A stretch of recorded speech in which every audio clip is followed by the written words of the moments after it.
All right, good morning. Welcome everyone, and welcome to those who will be joining us in a couple of moments. If I think everybody is muted, if you find that your microphone is not muted, I ask that you mute along the way. Would like to welcome our scholar in residence, our guest speaker today, and ask kindly that you give her your full attention. It's very special for her to join us here from, not from Skokie, but rather you're from, where are you live from right now? New Rochelle, New York. New Rochelle, okay. It's close to my old stomping grounds as a Westchester Day School alum.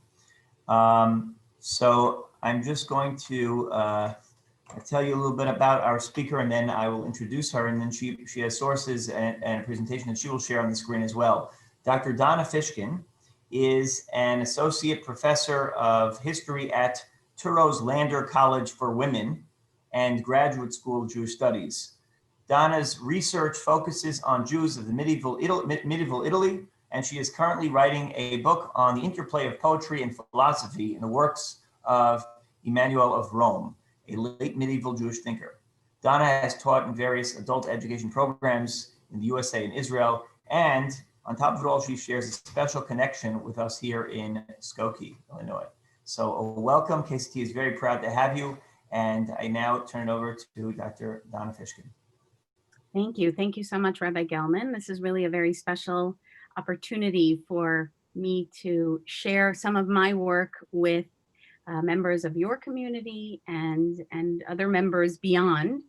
So thank you so much for having me. I appreciate it. We're going to start with this presentation, and there we go. Okay. Oops. All right. So before we get started with the slides, I just want to talk a little bit about how I came to this topic. The Parah Aduma, as many of you know, actually I'm going to stop this for a quick second, but the Parah Aduma, as many of you know, has a very special potency as a symbol for Jewish people. And in fact, in preparing for this presentation, I had a chance to find a little bit of a gem online. So I'd like to share that with you for a quick second. 5 years ago, outside Lakewood, New Jersey, there was a farm where a Parah Aduma was born. And I'm just going to share a teeny snippet with you if you'll indulge me. I studied when I was young, 2 times a year when I was in Cheder. We would study about the coming of the red cow. That's a message that the Mashiach is coming.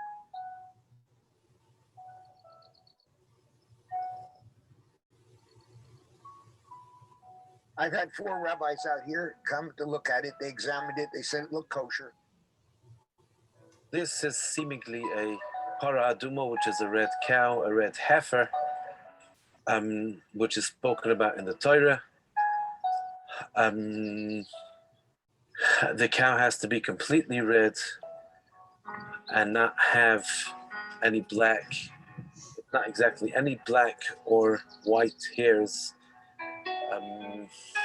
Any two black or white hair. Okay, sorry. I'm trying to be a little bit of a Zoom ninja here and go between all the screens, so you'll excuse me. But the point is that the Parah Aduma has, as I said, tremendous potency as a sign of when Mashiach, of the coming of Mashiach, really. And what was extremely special for me about that video is that it turns out that that farmer is a second cousin of mine in Lakewood, which was kind of funny to find him through the video, but that's a story for another time. So why is the Parah Aduma so potent as a symbol? Why is it so special? What is it about the Parah Aduma that really kind of attracts people to thinking about its purpose and the specificities of all the conditions that the Parah Aduma has to meet? And what is the purpose of the Parah Aduma, really? So I figured we would start at the very beginning with Bamidbar. This is called a chok. This is Zot Chukat HaTorah, right? Asher tziva Hashem le'emor, daber el bnei Yisrael, vikhu elecha Parah Aduma. And here come the conditions. Tmima, asher en ba mum, asher lo ala aleha ol. So we need to, the children of Israel, God tells the children of Israel that they need to bring a red cow who is pure, who has no blemish, and has never worked. And there are all sorts of stipulations here. The priest has to take her and sacrifice it, and together with all these other elements of cedarwood and hyssop and scarlet, which is the etz erez ve'ezov and shani tolaat, and all of this has to kind of be burned together with the entire cow.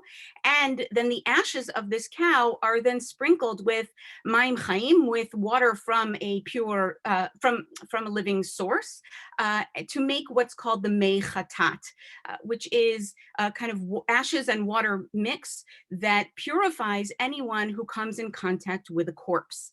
Now, the mystery of the Parah Aduma, and I think what is so attractive about it to Jews over millennia, so to speak, is that there is a certain mystery to this mixture, to this mei chatat mixture, A, because it's so necessary to remove impurity from people, and B, because it has this strange quality that everyone who deals with it, everyone who works on the process, becomes impure through the process of making this mei chatat, except for the person who actually sprinkles the ashes. That person remains pure. And because this is called a chok, there seemingly is no real reason or explanation that is widely known, certainly not from the Torah. And the question that we're going to ask today is there no reason that is proposed throughout the course of the Middle Ages? So what I'd like to do this morning with you is to examine the medieval views of this chok, of this statute, and the approach to its interpretation, which I believe reveals to us a fundamental shift in Jewish intellectual culture over the course of the Middle Ages. So I hope you'll come along with me for that ride. Let's start with Rashi, the one who, the exegete, who unlocks the mysteries of continues to unlock the mysteries of the Torah for generations. Rashi, the 12th century in France, exegete, biblical commentator for both Tanakh and Gemara, Talmud. In addition to writing responsa, Rashi explains Zot chukat haTorah, lefi shehasatan ve'umot ha'olam monin et Yisrael lomar ma hamitzvah hazot u'ma ta'am yesh ba. Lefichach katav ba chukah. Gzera hi milfanai en lecha reshut leharher achareha. So Rashi says that, Rashi tells us that not only are the Jewish people a laughingstock amongst the nations of the world, but also Satan participates, the Satan participates in this, using the Parah Aduma as an example of irrational behavior on the part of Jews, right? This doesn't make sense. What is the purpose of this action? What will this action yield, and how so? The fact that none of this has an explanation or a seemingly rational justification makes it a fitting launching pad for people to start to mock Judaism and Jews. But Rashi tells us this, and that's great. But at the same time, notice Rashi does not give us any sort of reason. He does not give us any sort of justification to counteract this. The only justification that we're given is that it's a chok, and as a chok, we have no right to question it or to criticize it. It's one of those, it's a special category of law or commandment that doesn't have a seeming explanation, and so we can't ask about it. So this is the kind of stance that Rashi sets out, the position that Rashi sets out initially in the 12th century. The Midrash also echoes this. I have two pieces of Midrash here. The first comes from Kohelet Rabbah, where Shlomo, the text says that Shlomo said, Amar Shlomo, al kol ela amareti upishpashti ufarasha shel Parah Aduma chakarti כיוון שהייתי יגע בה ודורש וחוקר בה, אמרתי, איך כמה והיא רחוקה ממני. Even Shlomo HaMelech, even King Solomon, who is considered to be the wisest of all men, admits that this is just a commandment that he cannot fathom. He doesn't understand the reasoning for it, and it is rechokah mimeni, it is far from me, right? So even Shlomo HaMelech is telling us there's no point in really investigating this much further because we don't know the reason for it. And this is echoed by a Midrash Bamidbar Rabbah. This text itself is rather late.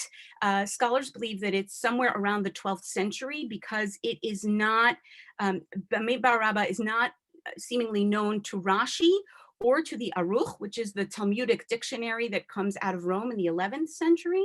So it seems to kind of come into the conversation around the 12th century as well. And here I'll just read it in the English so that we can go through it somewhat quickly.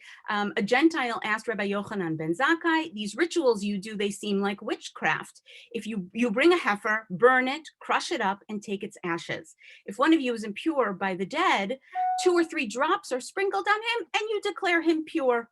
He said to him, meaning Yochanan ben Zakkai said to the Gentile, has a restless spirit ever entered you? He said to him, no. And Rabbi Yochanan ben Zakkai asks again, have you ever seen a man where a restless spirit entered him? He said to him, yes. And so Rabbi Yochanan ben Zakkai says, well, what did you do for him? And the Gentile says, we brought roots, we made them smoke beneath him, we poured water out, and it fled, it meaning the demon. And I bring you here a little piece, a little illustration from a Christian manuscript about a priest exorcising a demon from someone. He said to him, your ears should hear what leaves your mouth, right? This is ridiculous. The same thing is true for this spirit, the spirit of impurity, as it is written. And then he brings this verse from Zechariah. They sprinkle upon him purifying waters, and it, the spirit of impurity, flees, right? So here we have, again, sort of bringing in, illuminating Rashi's concerns and actually almost even acting them out here, right? Rashi had told us the Gentiles make fun of us. Here we actually have a story of a Gentile mocking this whole process and saying, this doesn't make sense, right? And how does Yochanan ben Zakkai fight back against him? How does he retort in order to quiet this man down? He says, look at your own exorcism practices. Your own exorcism practices are quite similar to the practice that is being described here in the Torah. And the Gentile seemingly is satisfied with this answer and leaves. But who remains after he left? Our rabbi's student said, you pushed him off with a reed. What will you say to us, right? This is incredibly unsatisfying to Rabbi Yochanan ben Zakkai's students. And he turns and says to them, by your lives, a dead person doesn't make things impure, and the water doesn't make things pure. Rather, God said, I have engraved a rule, I have decreed a decree, right over here, chukah chakakti, gzeira gazarti, I ata rashai la'avor al gzeirati. I have engraved a rule, I have decreed a decree, and you have no permission to transgress what I decreed. As it says, this is a chok of the Torah, right? Zot chukat haTorah. So again, even though we have a seeming approach to kind of explain this practice, to explain the mechanism behind it, it's only done for polemical purposes to kind of ward off Gentile criticism. But then when the rabbi is in the comfortable environment or the comfortable ambiance of his own students, his closest students, he says to them, you know that this was just rhetoric to kind of shield us from Gentile suspicion.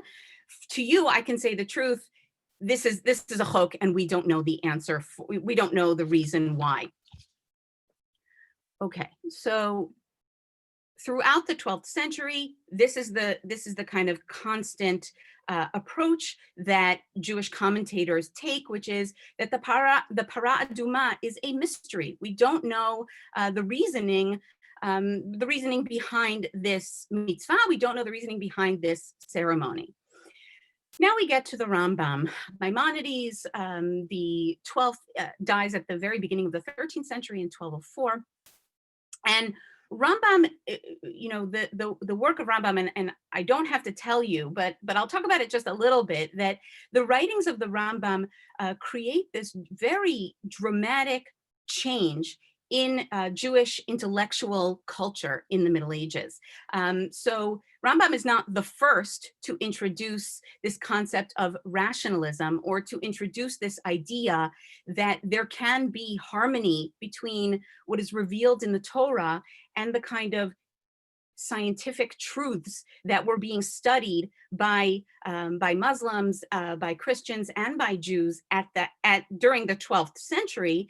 So Rambam is not the first one to suggest that harmonization, but he's really the first one, or the most impactful scholar to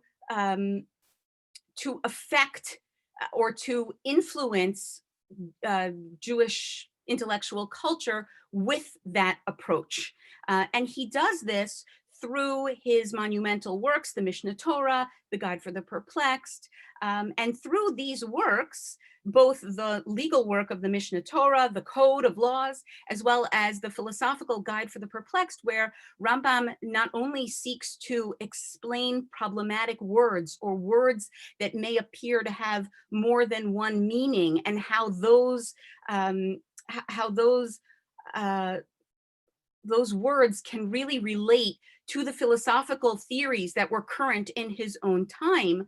But he also, in the guide, begins this tradition of what we later come to call Tamei HaMitzvot, right? Reasons for the commandments. One of Rambam's goals in, well, his kind of, I would say, the core goal of Rambam's writings is to demonstrate that the truth that comes out of the Torah is entirely harmonious with the truth that comes out of science in his time period, right?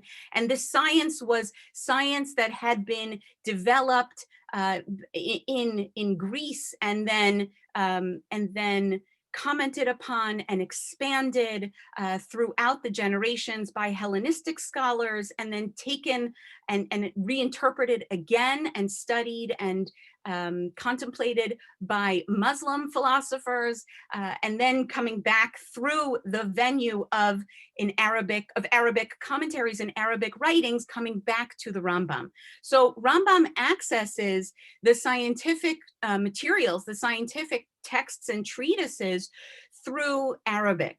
And what as I said, his core goal is to show that there can be a confluence between the Torah and between science, because according to Rambam, both the realm of science, or the truths of science, and the truths of the Torah come from the same author, and that is God. So how does he do this? This kind of rationalization program is put forth through explaining words, as we said, explaining vocabulary that might seem to create conflicts between the philosophical tradition and between the Torah tradition. So at the most basic level, as an example, when it says that Hashem took Bnei Israel out of Mitzrayim, biyad chazaka uvizra netuya, and the philosophical tradition tells us that the creator, whatever force the creator is immaterial, does not have a body, does not have body parts. What is the Jewish person who is educated in Jewish tradition and also educated in the scientific books of the period? What is that person supposed to do, right? And of course, the fear is that person can say, well, I'm educated in science, I'm well read, I know the current theories, and I see that this is what's going on in the Torah. Let me just reject the Torah, and that clearly was ancient writings that don't apply to us. But Rambam is not satisfied with that. And so what he does is he takes each example of the vocabulary that seems problematic and then explains that vocabulary in order to harmonize between these two traditions. The same kind of mechanism is operating in his Tamei HaMitzvot. Rambam wants to explain the mitzvot as having some sort of rational basis, right? In this same vein of let's harmonize between these two traditions. So it's really interesting to ask then, what does Rambam do with the Parah Aduma? What does Rambam contribute to this discourse, to this discussion about the red heifer, about this Parah Aduma? And Rambam talks about it in the context of leprosy. So he talks about leprosy and the way in which leprosy is treated by the Torah. And then he comes to this little part about the Parah Aduma. And he says, Vani lo yadati at hayom ta'am echad mehem, velo ta'am etz erez ve'ezo v'shani tolad beParah Aduma. Right? He says, I do not know the reason for any of these things, nor why the cedar wood, the hyssop, and the scarlet were used in the sacrifice of the red heifer. So this is very interesting that here we have Rambam, who very programmatically tries to rationalize the various mitzvot, and there are some mitzvot that he just cannot come up with a reason for. The Parah Aduma is one, the Shulchan and the Lechem Hapanim in the Shulchan in the Beit HaMikdash is another one. And these are, he kind of just leaves them there, floating, floating out there. I don't know the reason for this. I don't know why we're commanded to add these elements to the Parah Aduma, and it just kind of stays there. I cannot find any principle upon which to found an explanation why these particular things have been chosen. Okay, now, following Rambam, as I said, Rambam effects this dramatic change in Jewish intellectual culture and Jewish intellectual life. And as I said, he's not the first one, but he certainly is the most influential.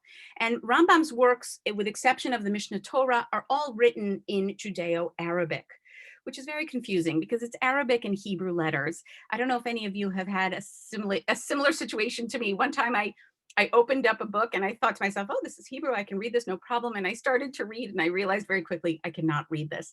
And that's because it was Arabic, but it was written in Hebrew letters. And so with exception of the Mishnah Torah, which was written in Hebrew, all of the rest of Rambam's corpus was written entirely in Judeo-Arabic. And so the guide was translated by two different scholars. One was Yehuda al-Kharizi, who worked in 12th century Spain. Al-Kharizi was a poet, and he really used very poetic Hebrew language to translate the Moreh Nevuchim.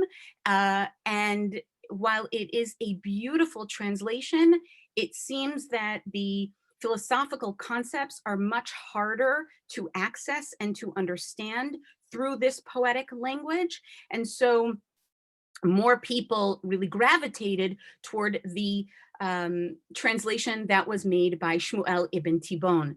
Shmuel ibn Tibon is part of an illustrious family of translators.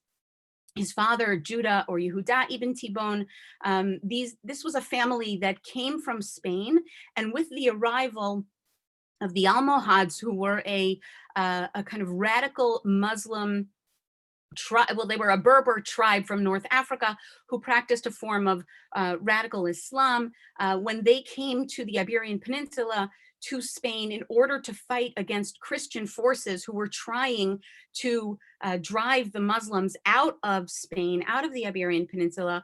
So when this Almohad tribe comes to the Iberian Peninsula, it forces all non-Muslims living in its domains to either convert to Islam or leave the peninsula. And the Ibn Tibon family is one of these emigre families. Another one of the families that you may know is the Kimchi family. So the family of Rabbi David Kimchi, the Radak, they also flee to southern France, to Provence. The Maimon family, which is Rambam's family, also leaves, but they of course go to Egypt. So Shmuel ibn Tibon is part of this family of translators. His father translated Bachya ibn Pakuda's Chovot HaLevavot and several of Rambam's works, and Shmuel ibn Tibon continues in his father's footsteps and translates and produces this Hebrew translation of the guide, which makes the works of Rambam, and specifically this harmonization project that Rambam has embarked on, makes it available and accessible to Jews who don't speak Judeo-Arabic. Now, Spain has flipped at this point to be much more Christian dominated than Muslim dominated. So you have numbers of Jews, you do have the kind of old guard or old generation that does speak Judeo-Arabic. And we even have an ethical will, a letter written by Yehuda ibn Tibon to his son Shmuel ibn Tibon saying, you're ignoring your Arabic lessons. You really need, in order to be a proper scholar, you need to know Arabic. So there is certainly a wide swath of the population that does still speak Arabic, but increasingly, we not only have Jews that are now living in Christian Spain, but we have Jews in southern France, Jews in Italy, Jews in northern France. We've got Jews all over Western Europe, Jews in England that are not speaking Arabic. And so once Shmuel ibn Tibon completes his translation, what this enables is the spread of Maimonidean philosophy throughout Western Europe. Now, the question of how is Rambam's philosophy met and how is it welcomed or not is, of course, a very big question for another time and another place. But I can tell you that there is a core group of scholars that does accept Rambam's philosophy really with tremendous excitement and zest about it. And the 3 or the 4 that I've laid out for you here engage in a program that a scholar at University of Chicago, James Robinson, has called the Maimonideization of Judaism, and or Maimonideanism is what he calls it. And that is that Rambam sets up this kind of frame through Ta'amei HaMitzvot and through his interpretation of various stories in Tanakh. The guide does not contain actual commentaries, right? Rambam doesn't write a sustained commentary on books of Tanakh, but he does interpret and expound certain biblical narratives according to an allegorical reading in order to claim that they really refer to certain philosophical truths. And he does all of that in the guide.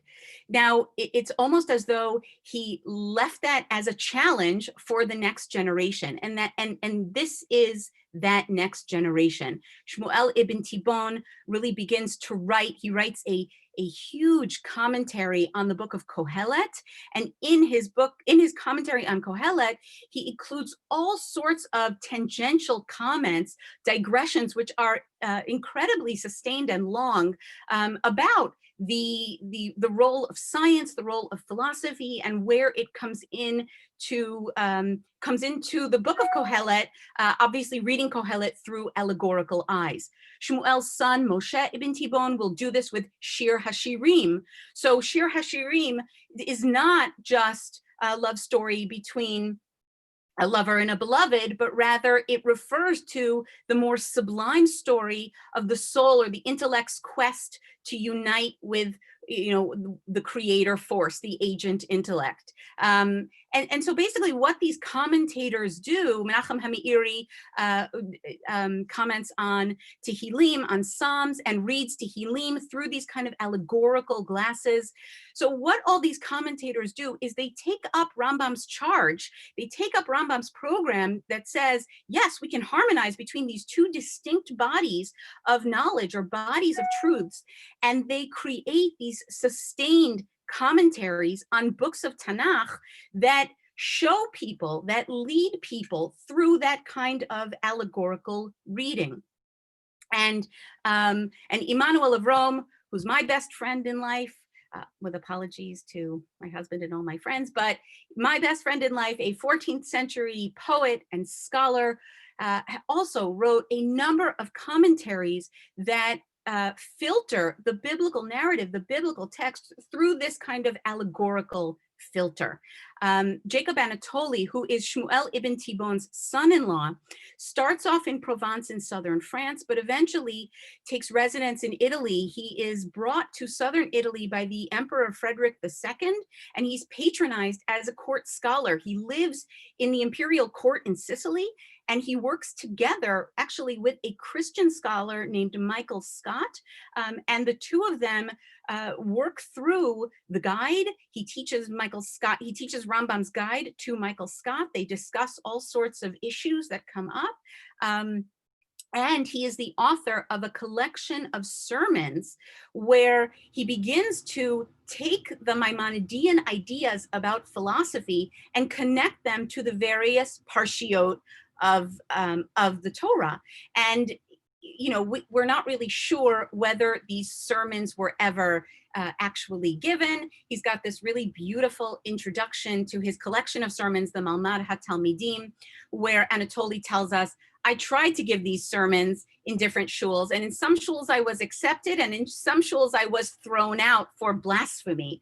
So, and this is actually a great portrait of how this kind of thinking, this kind of method was received. There are certainly some Jewish communities that vigorously reject this method and say one cannot use philosophy to unpack or to unlock the secrets of the Torah, right? This is considered foreign knowledge. And so it's almost perverse to use that foreign knowledge to illuminate the Torah's secrets. And there's another group that says, absolutely, we have to do this. And even more so, this is clearly the innermost core of the Torah is the secrets that we would call philosophical secrets. And then of course you have all the people in the middle who like to kind of, I would say take the middle road. But so this is kind of the picture throughout the 13th and going into the 14th century. One of the Jews who is very much affected by Rambam's program puts together a book that is called the Sefer HaChinuch. And this is a 13th century work. It enumerates the mitzvot according to Rambam's Sefer HaMitzvot. It's an anonymous collection. Scholars seem to think that it might have been written by Pinchas ben Yosef Halevi, who is the brother of Rabbi Aaron Halevi of Barcelona, one of the Ramban's students. But basically what the Sefer HaChinuch does is it explains, it unpacks those rational philosophical explanations for the various mitzvot according to the way in which the mitzvot show up in the various parshiot. So again, we can look, and not only can we look at Anatoly's work, the Malmad HaTalmidim, which we'll get to shortly, but we can also look at the Sefer HaChinuch as a vehicle to popularize Maimonidean philosophy, right? So this is Maimonidean philosophy is, of course, it's complicated. It's kind of the elite knowledge of the time period. And so what we see is that even people who are not formally trained in philosophy eventually are drawn to these ideas, and they're drawn and exposed to them through these kind of popularizing vehicles, the sermons that they hear in shul, more practical kind of handbooks that go according to the parsha and show and really start to explain the essence of the various mitzvot, but the philosophical essence and the philosophical justifications of the various mitzvot. Those are examples of the ways in which the Maimonidean, the Rambamian kind of heavy philosophy filters down slowly into the populace. So what does he tell us about mitzvat Parah Aduma, right? He tells us that he describes the mitzvah, and it purifies those defiled by contact with a dead body. Even though my heart was filled to write the connotations of the reasons for the commandment that are foremost through Pshat, with this being successful in the work of educating my children and his youth friends to keep this mitzvah, my hands became weak, and I became afraid to open my mouth about it at all, even about Pshat. For I saw that our rabbis, their memory be a blessing, spoke at length in the depths of its secrets and the vastness of its points, to the point that they said that King Solomon understood with all his vast wisdom all the reasons for the mitzvot except for this one. As he said about it in Kohelet, I said, I will understand, and it was distant from me. Achakma v'hi rechoka mimeni, right? So the kind of literary frame of the Sefer HaChinuch is that you have a father who is explaining the essence of the mitzvot to his son and his son's friends because he wants them to cherish the mitzvot, and he wants them to understand. And accessing a teenager, not so easy all the time. So he's got his challenge cut out for him. And yet, even though he's really dedicated to this cause, he doesn't want to touch Parah Aduma. He doesn't even want to try to explain the pshat meaning, the literal meaning of this commandment. And why is he so afraid to do this? Well, think about it. All these rabbis before us had studied Parah Aduma, and none of them had been able to come up with any sort of reason, right? All of them were satisfied with this notion of it's a chok and we can't understand it. Even King Solomon, the wisest of all men, understood this, and he didn't try to explain it. So I'm going to stay away from it. Similarly, we see, so this is Spain in the 13th century. This is the somewhat location and time period that in which the Ramban lived. And Ramban also hesitates to really give an explanation. He does provide an explanation that was given by Chazal, and that is that the Parah Aduma comes to atone for the sin of the Egel Hazahav, for the golden calf, and says that it's kind of a mother's job to clean up the mess of a child, and that's kind of what the reasoning or the approach that Chazal had taken to this mitzvah, but it's incredibly unsatisfying. And so we have here two Spanish sages, two Spanish rabbis who can't really come up, or don't want to come up, with any sort of philosophical reason, even though in the Sefer HaChinuch we know that the author is extremely committed to the Maimonidean program.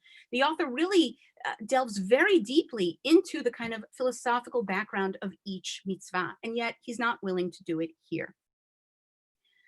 I would like to take us now from Spain to Italy. And in Italy, what I will submit to you is that there is a completely different approach to this mitzvah in Italy. And we're coming back to Jacob Anatoli, Yaakov Anatoli, author of the Malmad HaTalmidim, the sermon collection in which he explains philosophical concepts through each parsha. Also 13th century, but in Italy. And what Jacob Anatoli tells us, and this is why I love him, his writing is so practical, and it's almost funny at certain points.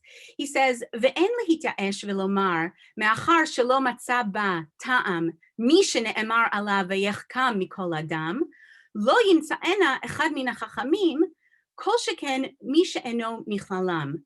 Right? So he says, there's no point in despairing about finding a reason for a mitzvah when even the person who has been called the wisest of all men has not been able to find a reason for this mitzvah. He says, "En hadavar ken, lefi shekoach hasichli la'adam, shehu kishar hakochot ha'iyuniyot, ve'ata yodea shepa'amim rabot tevakesh davar, shehu ben enecha ve'lo timtza'enu, ve'na'ar katon yimtza'enu lecha." Right? So what does he say here? He says, listen, the koach hasichli, the intellectual faculty, the power that the human soul has to understand things intellectually, to rationalize things, that is a power or a faculty that is similar to the other faculties, right? So some of the soul's faculties include the power to grow. These are the soul's superpowers. The power to grow, the nutritive power, the power to feel things, which is the sensory power, which is aligned with kind of animals, or the bestial power, bestial faculty. And the intellective faculty is another example of these. And he's saying all human beings have these faculties. All human beings can access, intellectual material. And we know that there are lots of times that a person will look for something that is in between his or her own eyes and will not find it, but a young child will find it for you, right? And I brought you this cute little animation because how many of us have done this? How many of us can't find glasses that are on top of our heads only to have a little kid point it out, right? And this is what I love about his prose and his language, is that he's so accessible.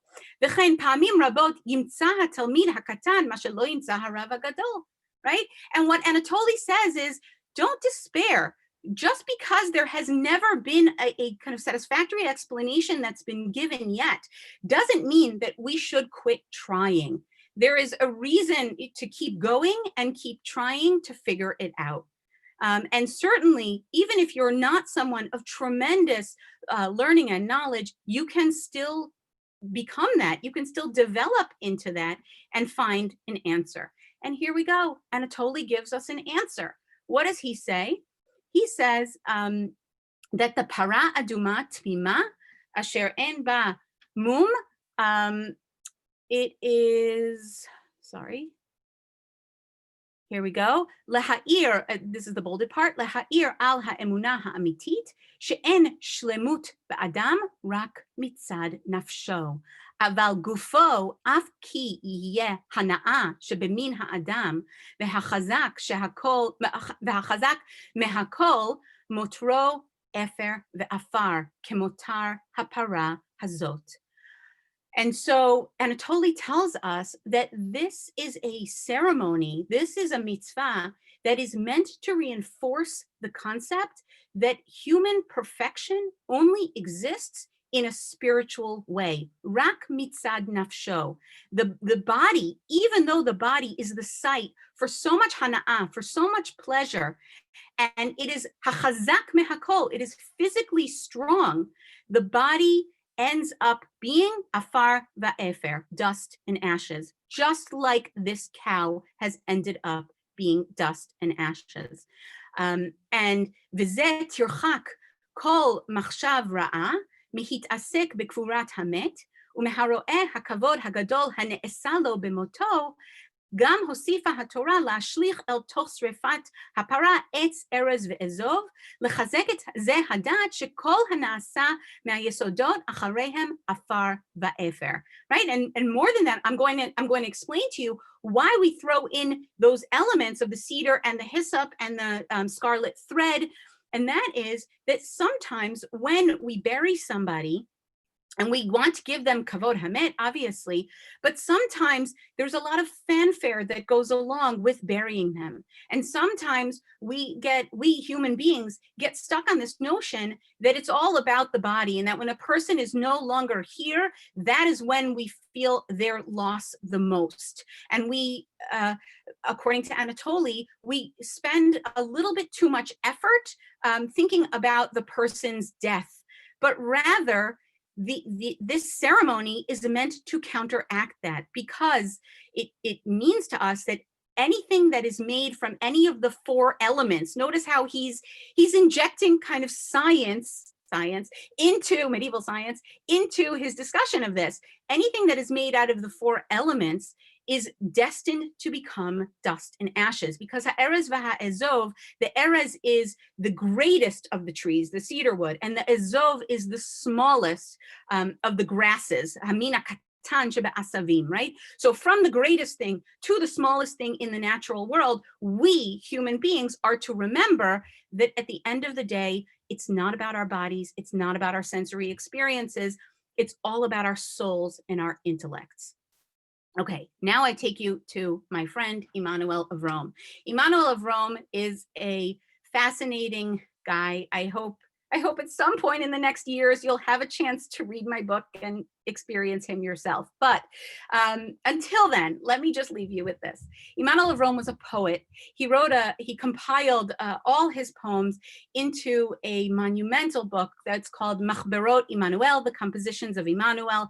The final chapter of Emmanuel's Machberot is called Machberet HaTofet VaEden, or A Tale of Hell and Heaven, in which Emmanuel travels throughout Tophet, throughout hell, and throughout Eden, throughout Eden, and he narrates what he sees there. He narrates the sinners and the saints and the kind of punishments that the sinners are experiencing, and the good life that the saints are experiencing.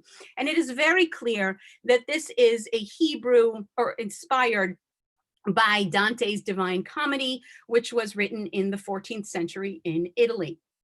And in addition to all his poetry, and by the way, Immanuel, for those of you poetry lovers, Immanuel is the earliest author of Hebrew sonnets, Shirei Zahav. The sonnet form, which was invented by Italians, was the first language, the first non-Italian language into which it was translated, was Hebrew. So, and Immanuel is either the first one to do this or one of the first ones to do this, but his Hebrew sonnets are the earliest Hebrew sonnets that we have. And in addition to his poetry, he also wrote this enormous corpus of Perushei Tanakh. And on top of that, he also wrote a kind of compendium of philosophical texts. That has never before been published, neither have his Perushei Tanakh. And this comes from that compendium on philosophy. And he writes this, Ze ma shera'iti b'inyan Parah Aduma, Ze yamim v'shanim. Sorry, I know I'm gonna just stretch it a little bit more, Rabbi Gelman, if that's okay. V'ata mikarov nitchadesh li b'inyana chidush nifla. Okay, so this is, Immanuel tells us that the Parah Aduma is dimayon v'remez el ma she'ikre el hanefesh hachotat v'mekatzeret be'avodat Elokeha, uvifrat el hanefashot she'igia merish'am shechayavot karet min ha'onesh v'hatza'ar achrei mot haguf. What Immanuel says is similar to what Anatoly says, but far more complex and developed. This is what is going to happen to the soul of the person who is sinning, and specifically the soul of the person who is chayav karet, who is liable for the punishment of karet. And again, he unpacks it in the same way that Anatoly does, but as I said, far more developed. And he says that, and each step of the Parah's qualifications, that it can't have a yoke, it can never have carried a yoke, it can't have a blemish. All these things are glossed as somehow having some sort of philosophical significance. And, oops, I'm so sorry. And he says, Lirmoz, right, that it has to be a beautiful cow, a perfect cow, to hint, Kisof hayeludim lamut mi be'ito be'et ziknato v'chalshut gufo umi bebachruto yetukafu bidei adam o bidei shamayim. It has to be a perfect cow to remind us that people are going to die, some of them in their in the appointed time and others not in their appointed time. And the burning of the cow is a hint to this. And then he says that anyone who is dealing with the cow becomes impure because ba'echit oraru hachataim b'nafshotam be'od b'chaim chayitem v'ya'alu al libam ma she'ikre min hatza'ar lenefesh hachotat az tasur me'alem evlatam v'yitaru achar heyotam tme'im. Okay, so this is the answer of why, solving the mystery of why anyone who deals with the parah becomes impure, because it is a cathartic experience to process this cow from beginning to end. It is a symbol of the guilt of the sinner, and the people who process it, according to Immanuel, hopefully will take this message, will experience this catharsis, and then after their period of Tuma ends, they will be able to purify themselves and be pure and not sin any longer. Now, the question is, what's going on here? Why is this shift happening specifically in Italy? And this is one of the questions that I'm working on in my research. And while this is very preliminary, I would love to share it with you, and then we'll wrap up.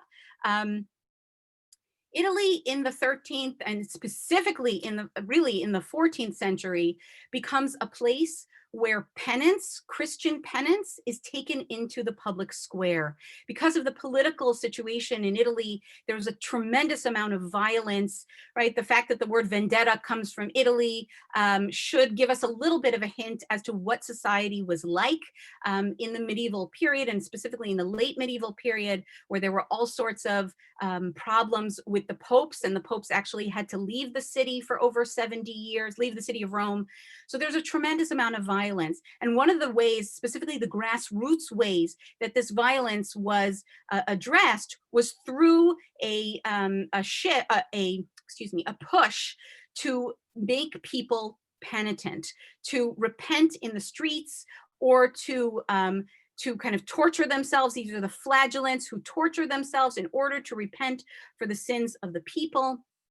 This is kind of what is going on in the public squares throughout Italy, in everyone's backyard. So when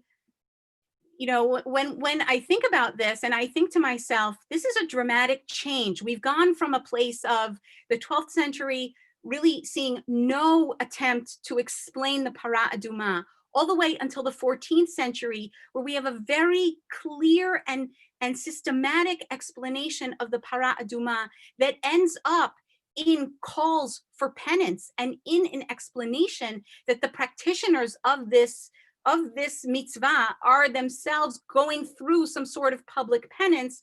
I have to wonder to myself, how much is Yaakov Anatoli, Emmanuel of Rome, others who are thinking about this view, how much are they looking out their window or on their way to the market, meeting up with these groups, seeing what's going on in the streets, and then thinking to themselves, I wonder how this relates to this question of penance, korbanot, in our world, right? And so, as I said, this is a very preliminary kind of trajectory for me, but it's one that I think does help to explain how we see this dramatic shift from the earlier part of the Middle Ages to the later part of the Middle Ages in this particular way.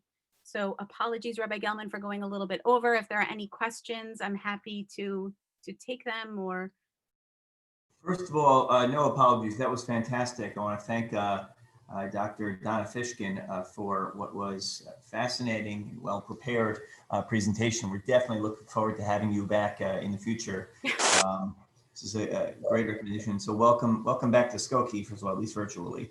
Let me just, does anyone have any questions? Because I just wanted to do one little plug before we say thank you properly. I know it's hard to ask questions in this format. But we can also submit questions via email, and I'm happy to forward Dr. Fishkin's address to you if she's allows. Also, can you send me a copy of those sources if they're available in some sort of a Word or PDF format? Sure, no problem.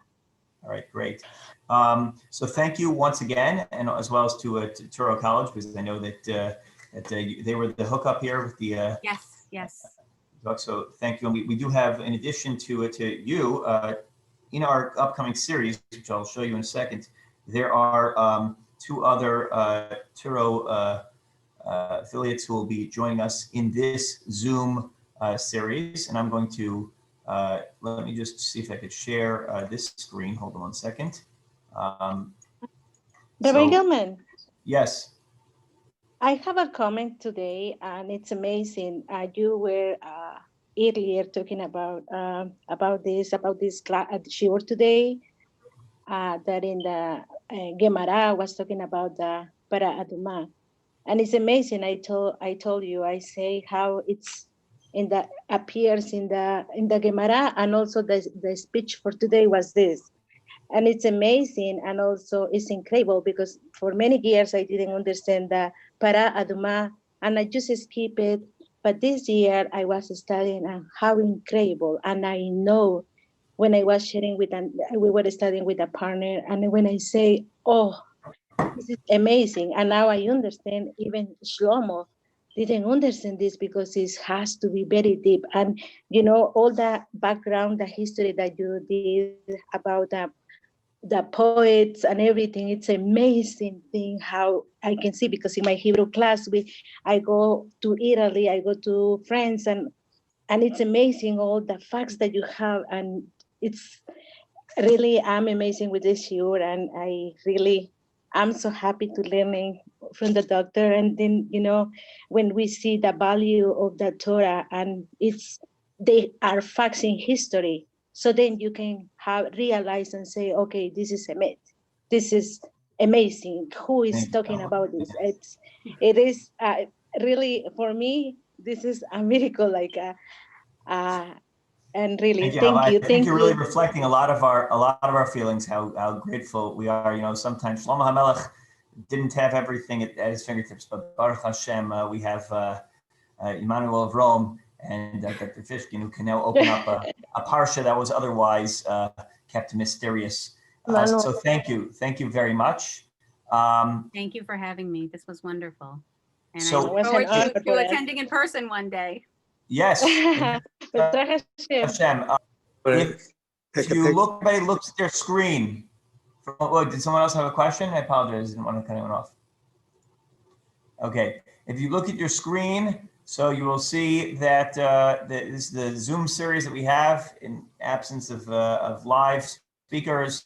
So next week, Rabbi Shmuel Chashkerman, Dr. Blumenthal, Rav Meir Goldwicht, Dr. Alan Kadish, again, another from Turo as well, Karen Hopkhauser, Rabbi Shlomo Katz, Charlie Harari, B.D. Deutsch, famous marathon runner, Dr. David Shivitz, and Dr. Zev Elif, also both Skokie and KCT members. We are so thrilled to continue this series, Mitzvah Hashem. Again, a special welcome and thank you to Dr. Dana Fishkin. Everyone should have a wonderful and safe day. Thank you so Thank much. you, Doctor. Bye-bye, everyone. Bye. It's an honor to have you today.